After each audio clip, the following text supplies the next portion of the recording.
Et si les extraterrestres étaient bloqués sur leur planète? Il y a peut-être des habitants sur les super-terres, mais ils ne pourraient peut-être pas en décoller, selon l'étude d'un astronome allemand.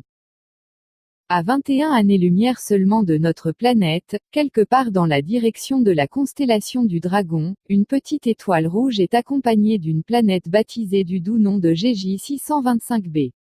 Cette planète mériterait qu'on l'observe de plus près, elle se situe en effet en zone habitable, à une distance de son étoile qui lui permet en théorie d'avoir de l'eau liquide à sa surface, ce qui est une condition pour l'apparition de la vie telle que nous la connaissons. GJ 625b n'est pourtant pas une jumelle de la Terre, elle est 3 fois plus massive, et se rapprocherait donc davantage d'une cousine, un peu enveloppée. Ce type de planète a un nom, une super-Terre. Plus grosses que la Terre, ces planètes ne sont pas rares, on en a même découvert quelques dizaines en zone habitable, dont la fameuse Kepler 452b dont l'existence est encore incertaine.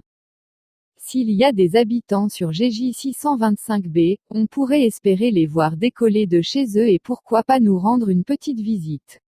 Avec une technologie un peu plus avancée que la nôtre, le voyage est encore envisageable à l'échelle d'une vie humaine. Pourtant, il ne faut pas trop y compter, si l'on en croit la théorie émise par l'astronome allemand Michael Ipke, de l'observatoire de Sonneberg. Ce chercheur en astrophysique a publié un article dans L, International Journal of Astrobiology, le 2 août, dans lequel il affirme que malgré leur possible avancée technologique, les extraterrestres n'auraient pas toujours la possibilité d'explorer le cosmos.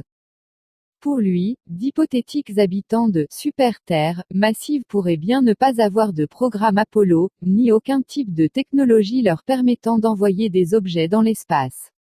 De telles civilisations n'auraient pas de télévision par satellite, de mission lunaire ou de télescope spatial Hubble, affirmait-il à Space.com en avril dernier. Un vol spatial pas si simple. La raison, la pesanteur. Une planète plus massive, cela signifie une attraction gravitationnelle plus intense que celle que nous connaissons.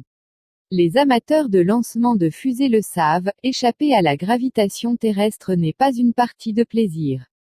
Cela consomme des quantités énormes de carburant. Et plus la charge à expédier en orbite, ou au-delà, est importante, plus il faut de carburant. Y compris du carburant pour propulser le carburant supplémentaire. Sur une super-Terre, arriver à expédier un objet en orbite va presque devenir une mission impossible, assure l'astronome. Cela rend le vol spatial très difficile, assure-t-il. La quantité de carburant nécessaire pour envoyer une charge en orbite va croître de manière exponentielle en fonction de la pesanteur à la surface de la planète. Et vite dépasser les moyens raisonnables pour les premiers pas dans l'aventure spatiale. On atteint une limite lorsque la masse de la super-Terre approche les 10 fois celle de la Terre. Sur une telle planète, pour envoyer une mission Apollo, il serait nécessaire de disposer d'une masse de carburant de 400 000 tonnes, proche de celle de la pyramide de Khéops. C'est probablement une limite réaliste pour les fusées chimiques, assure Michael Ipke. Les habitants de GJ 625b, 3 fois plus massive, auraient donc une petite chance de développer le vol spatial, mais au prix de technologies, et de coûts, bien supérieurs à ceux de la Terre.